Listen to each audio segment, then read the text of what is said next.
This is the Untitled Car Show, with your hosts for the evening, Ike. Billy, it's your day! That's what you've been practicing for! And Proc. Hey, buddy, roll your window down so I can ask you about your dead friend. We hope you thoroughly enjoy the show. Thanks for listening. Welcome back, everyone. And welcome to the Untitled Cars Show. We're here with a special guest today, Jason Torchinsky. Man, he's better off air than I am on air. He is the associate editor of Jalopnik, and he's here to talk about a couple of things. Jason, thanks for joining us today. Thanks for having me, guys. This should be fun. Yeah. So Jason, for people who don't know, writes some, in my personal opinion, some of my favorite articles over on on Jalopnik, sorry. He is the owner of some classic cars. And Jason, what are you driving around right now? Oh, my personal cars, I've got a 73 Beetle, VW Beetle, which is kind of, I think most of the people who read the site, it's probably the car they most associate with me. Yeah. They are my little family's daily go-to car is a little Scion XB, the first generation one, which actually I love a lot. It's a little manual one, a 2006. I've got an old 77 Dodge Tioga RV with a big 440. And I've got a Reliant Scimitar car, a 73 Reliant Scimitar. That's Holy nice, crow. possible to get parts for. Yeah, I bet. You don't see a lot of Reliance up here. I did not know you had a Scimitar. Yep. Does it? That's my project car. I used to daily it. I used to drive it every day to and from work. I actually really love that car. It's a fantastic car to drive. But, it's one of these things where I had a little problem, and then right after that I had a kid, and it's very easy to just let them sit when that happens. But it's still on my plans to get going again very soon. Mm-hmm. It's funny you had the Scion XB. I actually drove one of those when they first came out to give it a test drive, and not what I would call an energetic vehicle and not good at handling or cornering, but there's something very people cars this about it.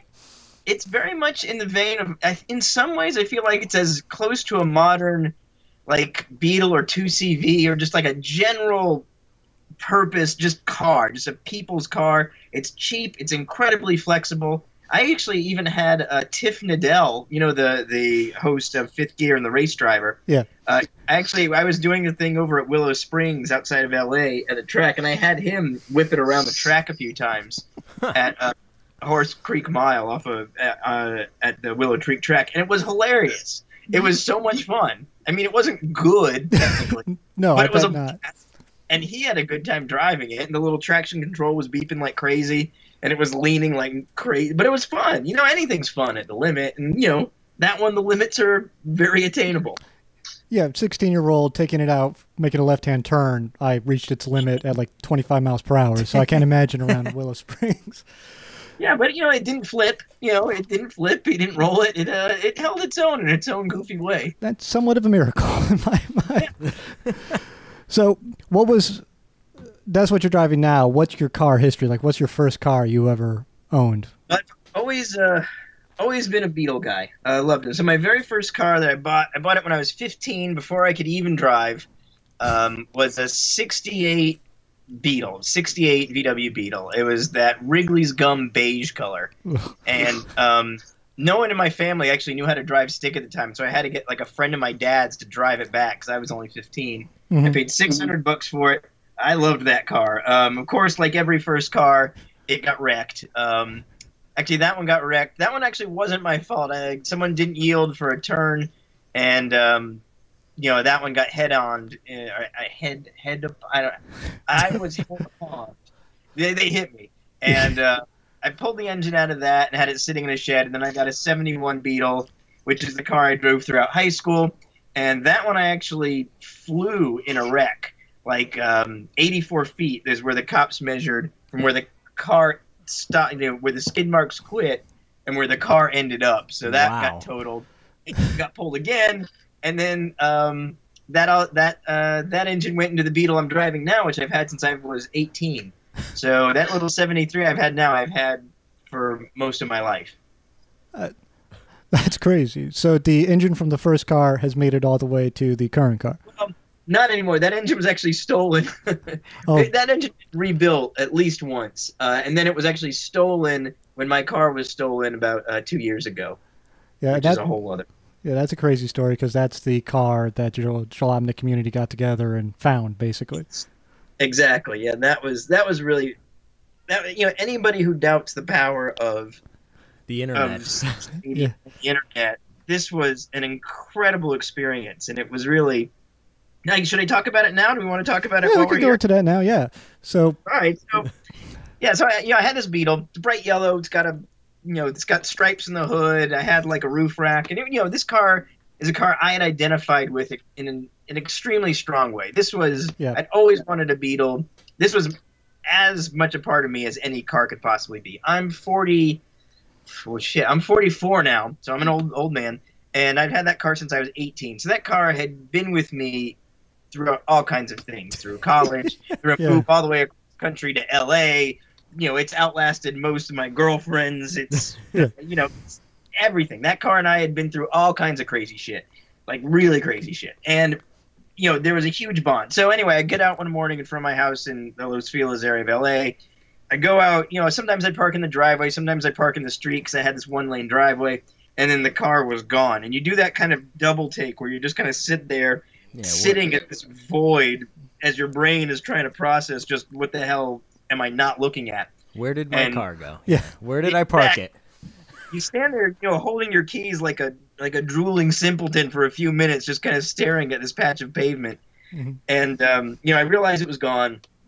I called all the things you would do immediately, like did it get towed by the city? It called the impound lots, all that stuff. And when I realized that wasn't the case, and it had even had a flat because I was going to take it like that weekend to get a whole new set of tires, and I was just reinflating this one flat until the weekend when I could go do it. So whoever drove it off on a flat tire. Oh my god. So it was, I was very upset, and I wrote an article like immediately. And the big advantage I had over almost everybody else who would have a car stolen is that I had this huge Jalopnik audience, at my command, which is incredible. And so I wrote an article. People started to get on the lookout. Also, because of Jalopnik, I had a lot of connections for people. Like I knew the guy who ran Jay Leno's garage, and he was able to call the cops and actually have them look for the car, which is not something LA cops usually really bother with for a stolen car, especially not a stolen 73 Beetle that has, probably a book value of a handful of pimples. So, the cops were looking. I was, but nothing had come up, and it had been a couple days, and then I looked on the site under one of the articles that I'd written in the comments. Yeah. And there was a picture of the car, and the Beetle was there. It had clearly been partially stripped. Headlights were gone. The roof rack was gone.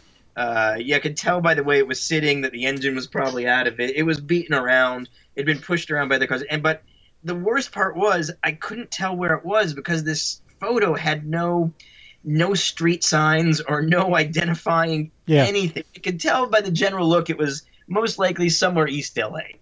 That's it. Yeah. I sent and there's no information in the comments, nothing. So it was like someone was like, "Is this your car?" Yeah. Like, this is your is this your car? Because I got it. And yeah, exactly. It felt like a taunt or like ransom. So I sent the picture to the cops. The cops say they can't do shit with it. There's just not enough information. They can't do anything. And so I'm losing it because I'm at home in front of the computer. I can see the car. I know it's within like 25 miles of where I am, and I can't do anything about it, which is almost worse. So, but then, so using just two pictures that this person had taken and posted, one of our readers, a guy named SF Mikey, using Google Earth, this is amazing, and just the general socioeconomic look of the neighborhood, a mountain in the background, and this odd turquoise-colored house behind it, within 20 minutes, found the intersection where the car was. And we knew it was the intersection because in the photos behind my Beetle was like an FJ Cruiser and a couple other identifiable cars. Huh. And when you go to Google Earth, they were there on the street view. So that was it. So he gave me an address. I looked at the street view. I confirmed that's where it was, and then I got in my car. and drove out to where it was. My editor, Matt Hardigree, who was editor at the time, Yep. was like on the phone with me the whole time telling me like not to do anything stupid, don't confront the people. And I honestly, I would have done, I wasn't really thinking straight. God knows what I would have done. But luckily, nobody was actually there. The car had been, it was pretty stripped, but it was, and it was clear they took the engine out pretty quickly. And they actually just cut the fuel line, so there was actually a trail of gasoline leading to this alley where it had been stripped, and then they pushed it. Yeah, so I showed it to the cops, but I don't even know if the cops did anything. There was like a half dozen places in this alley that could have been chop shops. Yeah. But there was a lot of engine was gone, of course. The factory roof rack was gone, which was a shame because that's a hard thing to find now. Radio, of course, was gone. Luckily, the things that were important to me, though, there was like an old Polaroid of my dad. My dad passed a few years back, and I always kept this little Polaroid of him magneted to my glove box, and that was still there. All the stuff that actually I really gave a shit about was still there. So I towed it and towed it home, and then started putting it back together. I put in I had an engine built, a dual carb engine that was a little more powerful. By more powerful, I mean maybe it makes like 60 horsepower instead of 50. But that's for a Beetle. That's something. And then so I got it all put back together, kind of slowly. There's still some things I want to do. That the body work that where the bumpers bang up. But like I had entered it in Optima Batteries does this ultimate streetcar challenge. So they were doing it right after I got the car back together, so I entered it in there, which was nice and ridiculous. Yeah. Because it was with all these like 700 horsepower custom-made Mustangs and Camaros and things, and then I was doing autocross in my little 60 horsepower Bug. But everybody was great. Everybody loved it, and people were cheering, and I was just happy to have it back and running, and it felt great. The Beetle's one of those cars that definitely has a soul to it, and it's one of those when you have a car for that long, you want to keep it. I'm very curious as to, I don't want to get into too much of it, but what did the insurance say was worth when you got it back? Like all the stuff that got stolen from it. It took a little bit of arguing. But, actually it's, the days of Beetles being dirt cheap beaters that anybody can pick up at any time and do anything with are actually kind of gone, which is a strange thing to think about. So the value of Beetles is actually going up a little, and there's enough decent Beetles out there that are selling for decent money that I was able to make an argument for. Let's see, I don't mind telling you what they gave me. They gave me about $4,500 to put it back together, which I thought was relatively fair. Yeah. But the thing is, a Beetle engine, you can't buy them like it used to be. I remember you could get a Beetle engine for like $900 to $1,200, and even a decent one. Nowadays, you're looking at $3,000 for any kind of reasonable Beetle engine. Now it's getting they're not as cheap as they used to be, but they were fair. My insurance company actually was pretty fair in the end, and it was enough money for me to get it going again in a decent way. You weren't tempted at all to put some like big crazy engine in it? I know a guy who has an old VW thing who put a Porsche motor, one of the early Porsche motors, into it. Oh yeah, you can fit. Oh god, the options are insane. Like you get a 356 motor, but those things are absurdly fucking expensive. But you don't even need that. Like the shop that built my motor, this place called Caddyshack in Pasadena, they specialize in performance VW engines. And if I had been willing to spend, if I spent like $6,000, I could have had like a 150 horsepower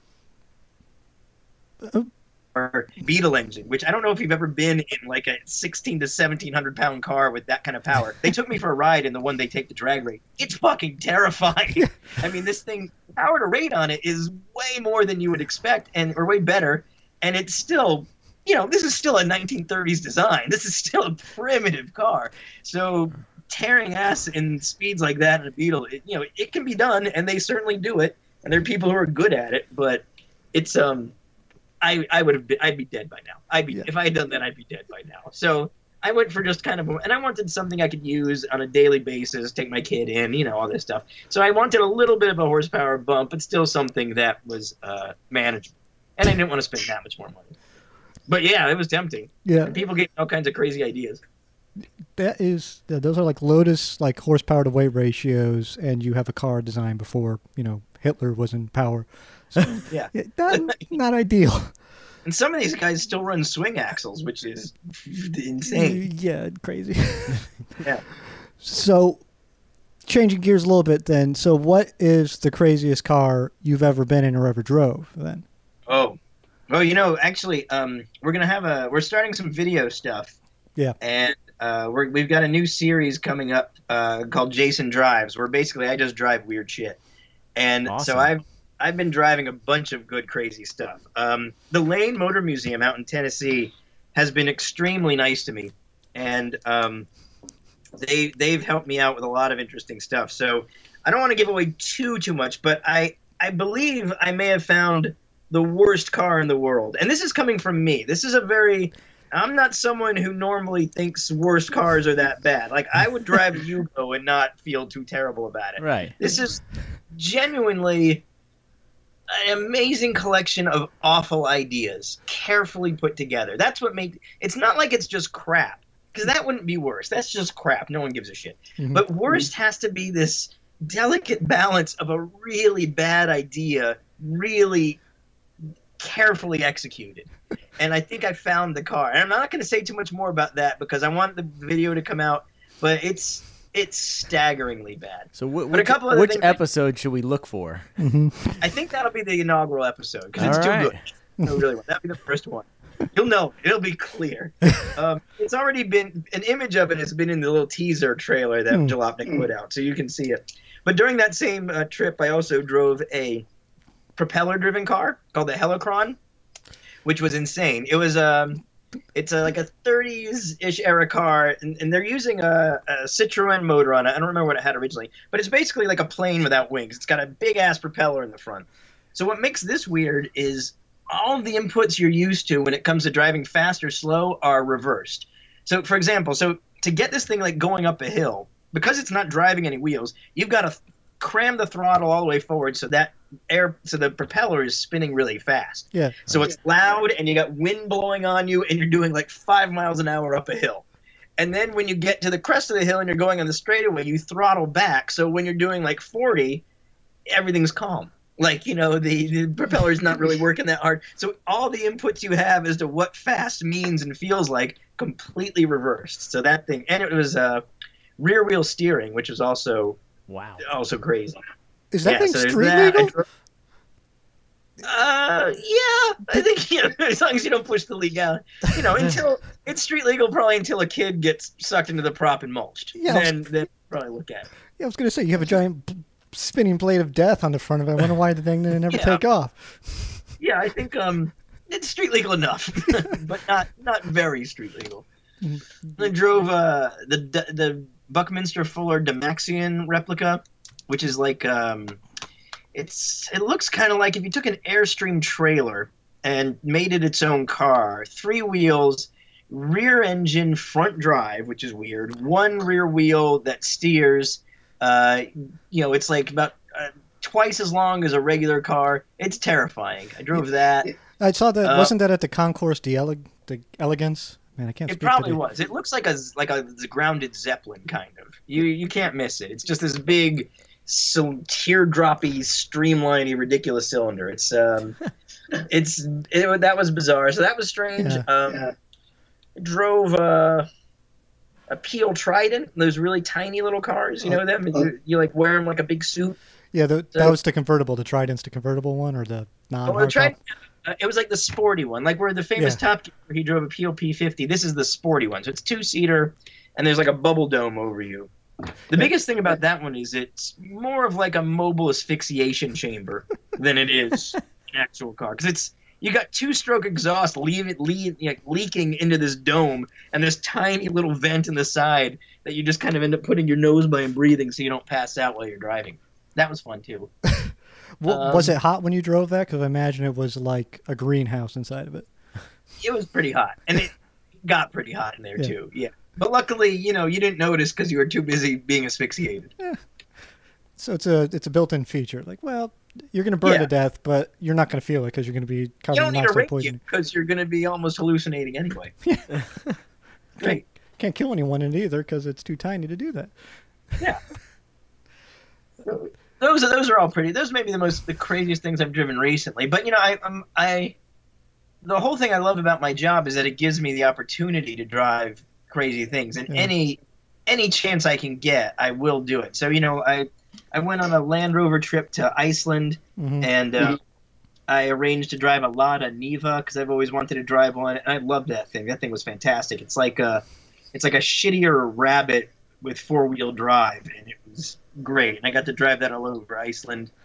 I went to India, and I paid one of the like the little 3-wheel auto drivers. Yeah, they use them there too. They call them auto rickshaws there, but I paid a guy to let me drive that through New Delhi traffic, which was terrifying. And a lot of these things, it's funny how I've been on a track. I've driven like a Viper on a track, and I've driven like the 666 horsepower Shelby Cobra thing on a track, and all those things are scary in their fun kind of way, but it's more controlled. Even things like the Viper and that Shelby, which are a little more ragged than a lot of track cars you would have, are still pretty composed. But when you driving that 3-wheel auto rickshaw through New Delhi traffic was probably one of the scariest experiences. It was that whole India trip. The driving was.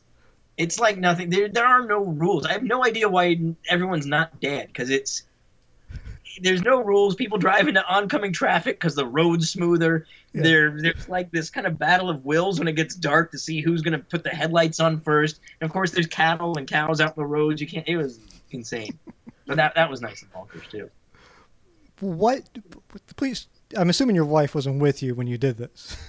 No, she, a lot of these are press trips, so sadly spouses can't go. She definitely is. I get some shit for it sometimes because I do get to travel a lot, and I am working technically, but I love my work, so it's hard to see to been out of shape about it. They usually can't come on these trips. It'd be fun to bring her. She's pretty adventurous, but. Yeah, I can't imagine any woman on the face of the planet would think getting into a tuk-tuk and letting you drive it in basically bumper-to-bumper traffic out there would be a good idea. Well, I feel like if she was there, she may have gone for it. I don't know. I don't think she wouldn't have. She might have. Do you think that's the craziest thing you've done, driving cars? Let's see, is it crazy? Let's see. Well, that was, well, you know what? In some ways, I was just actually in Italy for the Mille Miglia, and I didn't actually I got to drive a modern Jaguar, but I rode in a 50s era Jaguar with, that was part of like the Jaguar Heritage Team. Yeah. And that was pretty alarming too, because you're in a 50s era, that's like a bathtub basically. It's shaped like you're in a bathtub. There's no seat belts, and you're driving. And the way they do the Mille Miglia is it's on public roads, and everybody knows that the race drivers are there, but it's still open to public traffic. So we're doing about 120 down a tiny-ass 2-lane road with blind curves and, traffic coming in both directions, and, you're weaving between lanes of traffic, with zero crash protection. It's the kind of thing where – and I was navigating, so I had to, read this Byzantine rule book, guidebook, and figure out the hieroglyphics and keep tabs on this little mileage indicator to know when to tell them to turn. So I was kind of focused, but if I had stopped what I was doing long enough to really think about what was going on, I might have shit my pants. So I'm kind of glad I didn't, because it was fast and barely in control and zero safety equipment. It was pretty amazing. I've driven roads out in Italy, and just driving on the roads not in that sort of condition is terrifying enough. Takes confidence. Yeah, and then the guy driving this thing was nothing but confidence. His idea was like, if you're worried or in trouble, get harder on the throttle and things will just kind of work themselves out. And then, he was also of the school, you don't even want to put on the seatbelt because in the wreck you want to get flung from the car. Yeah, you'd rather go through the windshield and into the grass than... There was no windshield. You're just going to get flung somewhere. But I guess, some of what's around you is soft, so maybe you'd be okay. The car will catch fire or you'll be on the pavement. It's like Sophie's choice as to what you want in one of them old cars. Yeah. So out of all, just changing again, of all the cars you've ever driven then, which one would you say is your favorite besides the Beetle, obviously? Yeah, well, I think in LA I got to drive a 1941 Tatra T87, and that was downright magical. That thing. That was I don't know if you're familiar with a Tatra. I am not. Okay, so it's a Czechoslovakian car. It's a Czechoslovakian car. It was designed by a guy named Hans Ledvinka, and it comes from actually the same general school of thought that the Beetle came out of. Basically, I know Porsche always gets credit for the Beetle, but he's not really. That's not really fair. There was like a whole bunch of people thinking in these kinds of terms in like the 20s and 30s in Europe. One of the most notable ones was a Jewish journalist named Joseph Gans, who, for obvious reasons, did a lot of development work on what became the Beetle, but of course got kind of erased from history. But there was a lot of thinking about cars with these backbone chassis, rear-engine cars, streamlined designs, and I feel like the pinnacle of all these designs was the Tatra, because it's like if the world, it's like an alternate, it's like a refugee from an alternate history that never happened. Like a history where we would all travel by Zeppelin everywhere and things would be sleek and maybe there'd be a jetpack or two. It would be this other kind of this future that we envisioned in like the 30s and 40s.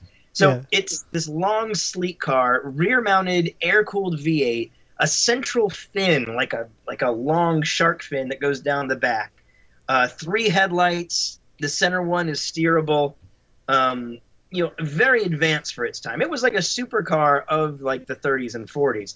It only made like 75 horsepower or something like that out of its V8, but that wasn't uncommon back in the day. Yeah. But it could still hit about 100 miles an hour, which very few big 4-door cars of that era would be able to do.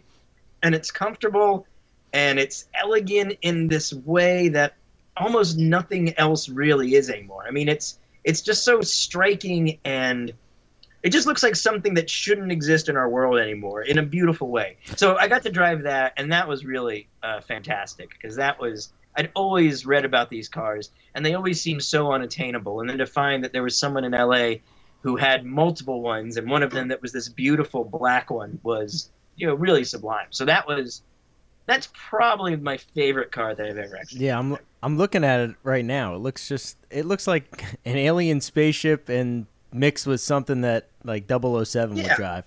But like classic alien, not those jackets, green guys with their saucers and shit and all that gaudy crap. These are the classy aliens from the planet where you're not even allowed in unless you got a tie on or something like that. Yeah.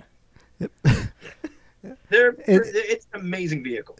I'm looking at it too. It kind of looks like it belongs like in like a museum, like alongside like the Chrysler Building or something. Like it's very almost Art Deco-y, but not it is. even. That's the era. Yeah, it would be that kind of streamlined Art Deco kind of look of that era. That kind of detailing, and it's the whole car is just full of amazing little details. And it actually, and it has an interesting when the Nazis took over, everything in that area, SS men were forbidden from driving there because it was like the fast, it was like the fast status car to have. So all these SS guys wanted it, but because it had such a rearward weight bias, and these guys weren't really used to driving these rear-engine cars, it was killing so many SS officers that they called it like the Czech secret weapon, and the SS guys eventually were forbidden to drive it. And the one that I drove, because it was built in 41, it was built technically in a time when the factory they were in was sort of under Nazi control. So the little plate that says where it was built doesn't even say Czechoslovakia or whatever they would have called it. Yeah. It says East Sudetenland or something like that. Some insane kind of Nazi made up area of the country, so they could sort of claim it was part of Germany. It was all horseshit, of course, but just seeing that on the nameplate is such like a relic of a particular moment in time. It's really, really strange. I love little details like that, like in going into cars, and like it seems like most of your articles, like there's a particular article I love where you went into crazy detail about Beetle tail lights. Oh yeah, yeah, I can get and that's one of the things I feel so lucky about Jalopnik, and why I love Jalopnik so much, and why I have loved it, even before I was working there, is there's a willingness to allow the writers to go into absurd, geeky detail about things that most other car sites, like if I proposed that article to many other sites, they would have thought I was insane. Like, no fucking way are you going to write a long article about this one particular type of Italian Beetle taillight that only existed for like 1 year. They wouldn't have done it. But I did it. Jalopnik was totally fine to let me do it. And incredibly, it got a decent amount of traffic. And there were a surprising number of people who were not just interested, who maybe not even specifically interested in Beetles, but just like that process. They like the idea of scrutinizing these details and really thinking them through and just letting yourself be delighted by this minutia of of these cars. And I love it. I love articles like that. Well, yeah, the reason I actually found Jalopnik, actually when your Beetle was stolen is how I came across Jalopnik. But then when that article came out later, like that's when I like fell in love with Jalopnik because of this sort of like crazy articles. Because it's kind of like you have the car geek culture kind of like moving in, where you have this different aspect than like Hot Rod magazine per se. But then like you're kind of get history and all sorts of like weird like regulations as to like why stuff ends up being the way it is. And like it's through that stuff and stuff like the nameplate in the car built in Czechoslovakia under Nazi occupation, where you kind of get to see cars are more than, modes of transportation. They're more like bits of time in like a capsule of, history, which I think is, they all have souls kind of is what it ends up being. Yeah. And it's, and I've written a surprising number of articles about things that people, normally ignore on cars. And, for some reason I focus a lot on, and I can't give you a good reason why, things like indicator lights and things like that. I fucking love them, and there's nobody likes them. Nobody likes side marker lights or indicator lights or things like that. But I've always found them fascinating. I did something on, you remember how American cars used to have, they're called telltales. Like if you were driving like a Cadillac, like a 80s Cadillac, and you looked down at the end of the fender, there were like these three little lights pointing back at you that would tell you if your blinker was on or if your headlights were on or whatever. It's a weird detail that American cars loved, and almost all of them had for one point in time, and it's completely gone now. Nothing has them really anymore. Nobody gives a shit about them anymore. They're basically all dead. But aren't they coming back on like the GT500 or something weird like that? Well, actually, on the one of the Mustangs is getting back in the '60s. The Mustang offered what was called a deluxe hood, which basically had indicator repeaters, so you wouldn't have to look down at your dash like on the hood. And the new Mustang is going to have that as an option, or the new I can't remember which model it was, but they're going to offer that as an option, which I think is great. Yeah, well, it's almost like the Japanese cars where they all used to have the rear view mirrors out in front so that you could see through the part that actually got cleared by the windshield wipers, which is a weird rule from back in the day, but like it's not a bad idea. I've driven in Japan with the wing mirrors, and when you get used to them, they actually work pretty well. They're pretty good, and they look cool. I do think they look better, like on an old 240 specifically, or any of the old fair ladies. Like they look good. Yeah. Like I don't know why we have to have mirrors in such a boring place here in America. But yeah, car names are also good. Like you mentioned, Fair Lady. I always feel like American car culture is getting a little too self-conscious about things like masculinity, and everything's got an aggressive look. Like the fact that that particular sports car was sold in Japan as a Fair Lady is completely unthinkable in the U.S. Like if you imagine trying to sell a sports car in the U.S. called the Fair Lady, nobody would go for that. So I have a lot of respect for the Japanese, and that for whatever reason they're just not so insecure about things. Like a dude will drive a Fair Lady or a Bluebird or a Sylvia and not think twice about it. And in the U.S., I feel like everybody's a little too Mustang, Cobalt, like right, yeah. Everything's actually I did a small article on just the typeface used. Okay, there was a '68 Camaro in my old neighborhood in LA. And if you look at the typeface, by modern standards, the way it spells out Camaro looks like a wedding invitation. It's like this fancy little script. And then if you look at the modern Camaro, it's made of these big block letters that look like they were punched into place by like Hulk fists. And if you try to put that old Camaro script on a modern Camaro, people would be freaking out. They just would not go for it. And I'm not really sure what happened to us, but I don't know that it's a good thing. Well, you can see it too. I think you just did an article, like even Volkswagen is going from their kind of goofy TypeScript in their advertisements to a different TypeScript, like more masculine, more straight edge, more like we're engineers. We don't have a sense of humor. There's a certain amount, exactly, and it all comes down to that. Like there's a certain amount of, cars used to be a little more free, not to take themselves so damn seriously, and I think that was a benefit. You could have a car that was, like there was a Pinto that they used to sell with like the porthole window back in the day, it was like the wagon version of Pinto. Like it was ridiculous, but it was also, how can you not be at least a little happy driving around your silly Pinto with your little porthole window in the back? Like not everything has to be that serious, and not everything has to be about status. And I feel like we've lost a lot of the fun and are getting into nothing but status kind of culture. Yeah, your Pinto thing reminded me that I do have a neighbor, and I think you'd enjoy him. He has a porthole Pinto, and he has a Mercure, and he has a old Renault, and I forget what it is. But I love all cars. Yeah, and I think that's what makes Jalopnik and a lot of your articles interesting too. Is it's almost like car counterculture in a way, because it's not all about horsepower to weight ratio like Motor Trend or Hot Rod might be, but it's more about fun and enjoyment.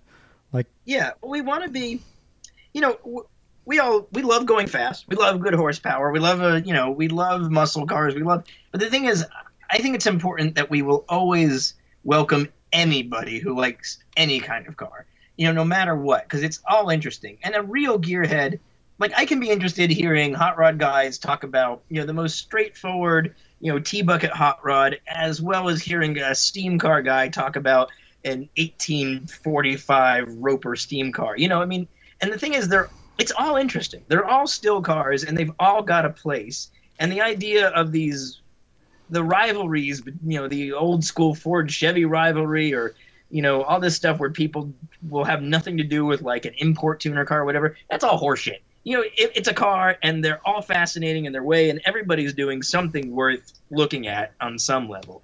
And I think that's what Jalopnik does best, is we're as general interest a car site as there is. And that doesn't mean shallow. That just means everybody's welcome. I don't care how crazy or where else you've been run out of automotively, we're going to welcome you over at Jalopnik, no matter what. And I like it, too, because you kind of have like the geek culture meets the car culture, like. Sure. You have your own art installation coming up in Indianapolis here. Should be this summer? It's going to be it's pretty soon, actually. August 6th, I think it opens. So one of the things I do, I'm also like a sculptor or installation artist. I've been doing that for a long time. And I've done different kinds of things. I did... for some reason, I've done a lot of video game-related artwork. Like I made a giant 15 times scale Atari joystick that worked. So it's just like a colossal Atari joystick you can plug in. And that was shown around L.A. and a few other places. Hey, that might be good. That might be good for that movie coming out. Where they stole your idea. Yeah, it would be. And so I did that. I've done. I did this fake arcade cabinet that was a Kyrgyzstani like polo game. It's like they play a game in Kyrgyzstan called Ulak Tartish, which is like polo with a headless goat carcass. And I made like a hoax video game of that. If, like hypothetically, if this had been built in that era in like the 80s, what would this arcade cabinet have been like? And so I put that out there, and I had it as like I put it like it was real for a long time before I admitted that I just kind of made it up. So I did that, and I did these giant Space Invader sculptures where I basically took the single pixels of each invader and then scaled them up to like a foot by a foot, and then built these massive wooden invaders that were in a public art space. So I'm doing a lot of that. So what's coming up next is I'm at the Indianapolis Museum of Art. They came to me because they were doing a car-related exhibition, and they wanted to know if I wanted to do a piece for it. So they wanted me to use their amphitheater.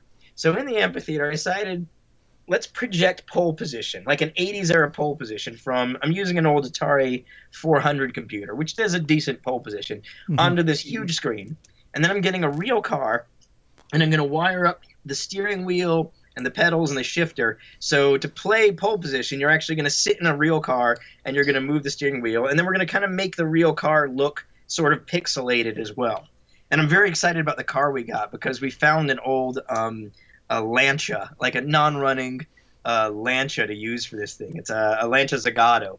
And so it's like the perfect 80s sports car to use for this thing.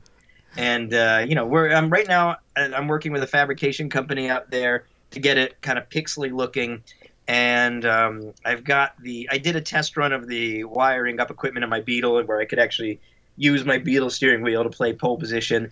So, I'll get out there, set it all up, and hopefully people will come out and play gigantic pole position out in the real car. And the pixels will be like the size of bricks. I mean, they're going to be huge. So it should feel immersive, but like you were immersed in a low-resolution world. So I think it'll be fun. And I'll be giving a talk out there, too, that I've got to figure out and write pretty soon. Do you have a website, Jason, that we can give some of our fans with some of? Yeah, there's Jalopnik, of course, and then there's JasonTorchinsky.com. Has a lot of my art stuff. I haven't updated it in a while, but for a lot of the older stuff I've talked about, the joystick and the other things, that's all on there. So they could just go to JasonTorchinsky.com and see that stuff. But for current stuff, Jalopnik's probably the best place for. Yeah. How long does it take you to write an article on Jalopnik? It depends on the article. Some of them, it's tricky. I go through periods where I'll write, beforehand, and then some days, like lately, I've been writing just, as things come up and doing the site, so you have deadlines. But usually, a couple hours. Depending on how detailed I get, between an hour and 2 hours, probably, of actual writing and making the graphics and all that. Some short things I do quicker, and then there's some longer research projects. Like, I did one piece on where I was researching, and I found that it's very possible that Volkswagen had the very first digital driving simulator that became, basically was the inspiration for all first-person driving games.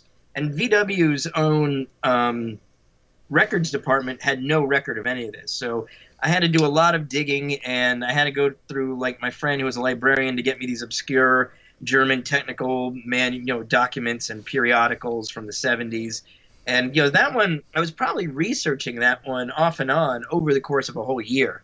Just, I'd go through, months and months where nothing would happen, but then there'd be months where, I'd get a lead and I'd follow it through. So depending on the article, some of these things can take, the research side can take a little longer.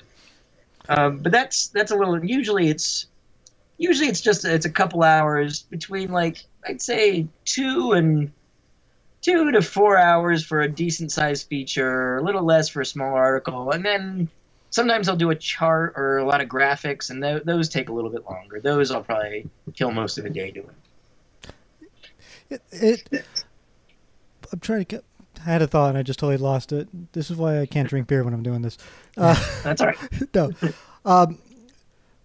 What is, of everything that's coming out now, what is the car you would most like to have to own of everything coming out now? Modern cars coming out now? Within like the last 3 years and like coming out within the next year or two. Okay. Let me think. No, that's sprung upon you, but. You know what I like is and actually I haven't driven this one yet, but this is part of my rear engine fascination. Is I think the new Smart that's on the Twingo platform could be good. Like the Twingo is probably the one I'm most interested in because it's a little 4-door rear engine car, and they make a fast version of the Twingo. I can't remember what Renault calls it, but whatever that faster version of the Twingo is, I'd kind of really like one of those because it feels like a lot of the things I genuinely like. Rear engines, it's kind of quick, and it's got like a that kind of plucky kind of quality. Like it's a little fighter, and you can get out there and really throw it around, and seems like fun. Isn't the new Smart car based on a Twingo? Isn't it basically the same thing? Yeah, that's why I was thinking. I'm looking forward. I'm going to be driving a Smart car in Portland at the end of August, and I'm looking forward to that because I want to know what this platform feels like. But that looks like an interesting little car. That seems like an engaging little car to drive around. So I wouldn't mind one of those. What else is good? Let's see. Well, Trying to think what else I've had recently. Let me ask you another. I know I'm throwing these. We had pre-discussed plans, and I'm kind of going off That's fine. paragraph right. right now. So between mine and Proc's car that we own, what do you think you'd like to own? I own a 2005 V70R Volvo, a Ford Fiesta, just basic one, and a old 91 Volvo 740. And Proc has A Nissan Xterra truck, an 04, and a 93 Corvette. That's a decent set of cars. You know, I've got nothing bad to say about anything really in there. Even the Festiva actually has. That's the little boxy one, right? The little the one that Kia made. no, it's a Fiesta. It's all right. That was a minor technical glitch there, folks. So I don't know exactly where that cut off on us, but we're back. We were talking about the What cars of between the two of us? Okay, so which we're picking? So we got a new Festiva, we've got a 93 Vet, we've got an Xterra. It's the pickup truck, right? no, it's just the SUV. Oh, right, yeah, that's right. They don't call it. Basically They don't the call same thing as the Frontier, but with the the back. Frontier. Yeah. That's it. So we got the SUV, and then we've got you've got two Volvos. You got a V70, and what was the other one? It's a V70R, and the other one's a 1991. To give you an idea, it's the 740 station wagon, and it is, no lie, a piece of crap. Not trying to bias you at all, but I do like those 740 wagons, though. That's the problem. They are good wagons. How bad a piece of crap are we talking here? no headliner, cracked leather seats, speedometer doesn't work, tachometer kind of works sometimes. And he right. plasti dipped the whole thing. The whole thing's blue. Really? And You're just selling this to me now. It's all plastic dipped? it's all Oh, plasti dipped. that's done, that car. Yes. Plastic 740 wagon? Are you kidding? Yeah. It's got no radio either. Trying to think what else is wrong with it. And the odometer stopped working a long time ago. So according to the title, it's only got 78,000 miles on it, but who knows what it actually has. Is it a manual? No, unfortunately not. That's my all right. That's my one problem with it. I'll find a manual for it. Plastic sooner or dip is really selling me. Look, you can have a great time in that Corvette. Xterra is a good SUV. V70, the newer Volvos are okay, but I still kind of prefer the weird razor edge boxy ones. Shit, I'm gonna go with that. I'm going with your shittiest car. Excellent. I'm going with the Volvo. Yeah. Yes. Now, here's the funny thing about that car is I actually just sold my house, and when I put it on the market, the realtor did come by and go, you might want to hide this, because if someone comes by and sees this, they're not going to buy the house. They're just going to go white trash and drive on by. There you go. Yeah. What? Yeah. I went through. I just sold my house in L.A. and I went through a lot of similar stuff. They didn't make you hide the Beetle, did they? No, they didn't really make me hide the Beetle. Luckily, the LA market was so insane anyway. There was no way things aren't going to sell. But, it was suggested I throw tarps over things. That's the way to do it. So I'm proud of that. So my plastic, I'm going to have to send you a picture, because the moment you see a picture, you're going to be like, no. The plastic dip idea over cars, I've seen people do that, and I always kind of love it. So I feel like I've made the right choice. Well, the last car you had, it looked like, I don't know, Jurassic Park. Oh, yeah. No, I had a 740 cross country that I actually autocrossed, and I plastic dipped it, and it was black, gray, and red, and it kind of looked like it was something out of Jurassic Park. Oh, that's fantastic. Yeah. Like those trucks that everyone was driving in the first one. I had one of those cars for a week. We'd gotten one of those, and then it got rear-ended almost like a week after having it, and pretty much totaled it. So I do like that car, though. I know that car. Yeah, they're fun. You can be flat out on the interstate, and eventually you'll reach the speed. So, and the other question is, when we threw this out, like we went out and went on opposite lock, which is somewhat associated with Jalopnik. Sure. Yeah. I asked, who we should get, and the person who brought up you was a user by the name of ELULY, who's on the site, and he wanted me to ask what you think of his traveling torch bug I love post. I can't imagine a better honor than what they're doing. So basically, for those who don't know, they basically took a little toy beetle, a little yellow one, and he painstakingly put the stripes on the hood like mine has, and then they've just been sending it all over the world, and people have been taking remarkably beautiful pictures of this car everywhere. I think it's been to Paris and Italy and maybe Rome and London and New York and Chicago, and it's been everywhere, rural areas of the country. It's traveled way more than I have, and the pictures these people have been taking are great, and they've been getting them in these really great situations where you wouldn't think they'd be able to do it, to put the car where they've been putting them. I think a lot of people have used it as a reason to go see these like auto museums and things that they've been putting off doing. So they'll take it there and they'll put the little Beetle on the cars and they'll take a picture and they'll put it in the streets, and it's fascinating. I mean, it's a fantastic thing he's doing. I can't thank him enough for doing it. It's just, it's just a really, I can't think of a nicer thing for someone to do, to say they appreciate what you're doing, than taking a little model of the car you identify with and taking pictures of it all over the world. So I think that guy's fantastic, El Uli, or however you pronounce his name. Yeah. So if you're listening, El Uli, I love what you're doing, and thanks. I think it's great. Yeah, and you're the new Flat Stanley of the world. Yeah, that's good, right? That's a good thing. That's pretty high honor. Maybe one day people will have a little small 740 for me. Maybe. No, let's hope not. When I went to Indianapolis, I did a little work, one of those car break-in and hot wiring workshops over at the Indianapolis Museum. As like a promo pre-thing for the big exhibition. Mm-hmm. And so a reader came in and had a little yellow Beetle that he had me sign, and I drew the little stripes on it. So I like that. That's like a little thing that someone was willing to go out and do. Actually, go out and find a little toy yellow Beetle and buy it. It's hilarious. So, I'm incredibly lucky. I'm incredibly lucky that I'm able to do what I do and write for Jalopnik, and that there's people who actually read it. So I think the Jalopnik readership is the best in, any of these communities, and I unashamedly adore them. Absolutely unashamedly think they're fantastic. Well, I can tell you that, Ike and I are just truly humbled to have you on the show, with your following and things like that, It's my pleasure.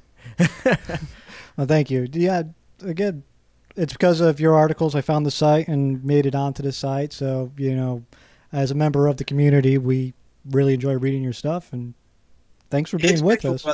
We wouldn't have a site if it wasn't for the readership, and the Gawker we're actually the smallest of all the Gawker sites, which I don't think people realize. Like, we're among the biggest of the automotive websites, but just shows you how niche the auto, the gearhead community actually is. Where there's fewer of us than you'd realize. But if you look at the quality of the comments on almost every of the Gawker sites, personally, and I can't speak for everyone, but I feel like we consistently get more engaged, better thought out, and our community is really strong. The people who comment on the articles, whether or not you agree with them, whether or not you're getting an argument with them, we have very few just flat out trolls or dipshits. There are people who give a damn and are willing to comment and sometimes say really funny things or thoughtful things.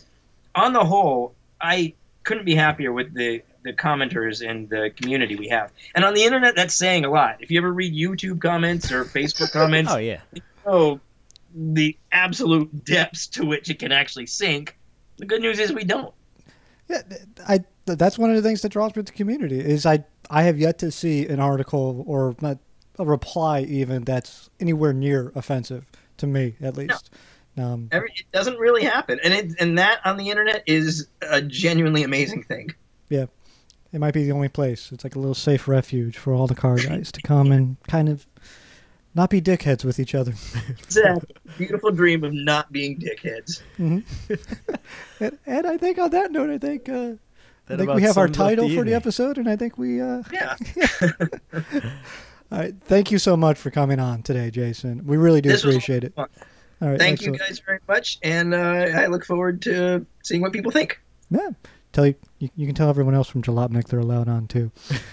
Yeah. We'll see about putting this up on Jalopnik so people can get to the link and all that good stuff. Excellent.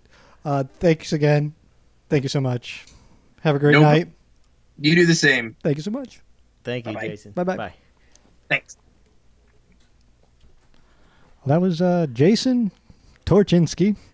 Again, it's excellent having him on the show. And again, we are just humbled and honored. Humbled is a good word for it. Yeah. We've had recently a couple good guests, and we've had some other people like the GM guy, but Yeah. it's a little different having someone like Jason on. Humbling. So everyone, please go and check out his website, jasontorchinsky.com. Very good. For some of his older art. Yeah, it's his older articles and everything. I went on it. There's links to some of his old exhibits on there. Jalopnik is the place to go, like you said, right now. Yeah. And if you're interested in us and you like what we did in this episode today, you can always send us an email at untitledcarshow@gmail.com. You can always, get a hold of us via Twitter at Untitled Car Show, all one word. You can follow us. We're on Opposite Lock a Lot, which is kind of associated with Jalopnik. We're posting on there all the time. Yeah. We're easy to find. We love that you listen to this. Any more questions or any interviews you'd like us to do, please direct them towards our email. And hope that you'll continue to listen and have enjoyed what we've had so far. There are some great things coming down the pipe, Brock. Yes. Some great things. Great things. Great things. I'm just gonna fucking ramble at this point. Well, thank you, everyone, and hope you have a good rest of the week. Mm-hmm.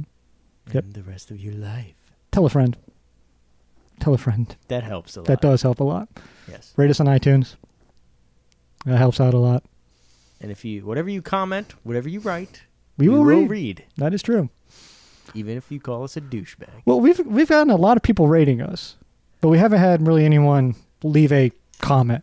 Right. On iTunes specifically. So I want to read some bad stuff about us, to be perfectly honest.